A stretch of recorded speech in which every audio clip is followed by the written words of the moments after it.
کہنے لگا بابا جی آپ جو مولوی لوگ ہیں نا ڈراتے بہت ہیں اور ہمیں ڈراتے رہتے ہیں۔ کہا بیٹے مرنا تو ہے، قبر بھی ہے، حساب بھی ہے، ہم ڈراتے ہیں تو حقیقت سے ہی ڈراتے ہیں، کسی غلط چیز سے تو نہیں ڈراتے۔ کہتے ہیں کوئی مسئلہ نہیں ہے، جوانی کہتے ہیں نا مستانی، انسان غافل ہو جاتا۔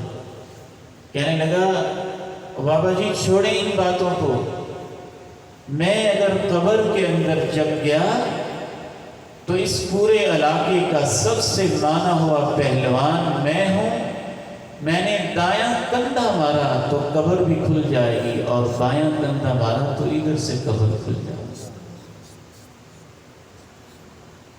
اللہ کی پکڑ کبھی کبھی بڑی شدید اور فوراً آ جاتی ہے۔ بیمار ہو گیا،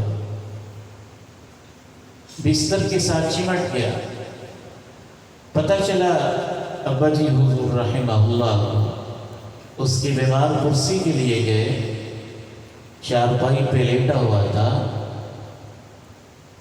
پیارے بیٹو آپ کی مکمل توجہ مجھے چاہیے اور بیٹیوں کی توجہ بھی چاہیے۔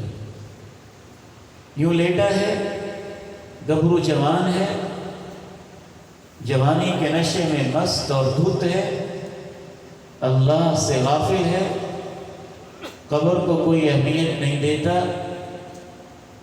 تو بیمار کرسی کے لیے گئے، سلام کے لیے ہاتھ آگے بڑھایا کہ بیٹے مسافہ کرو۔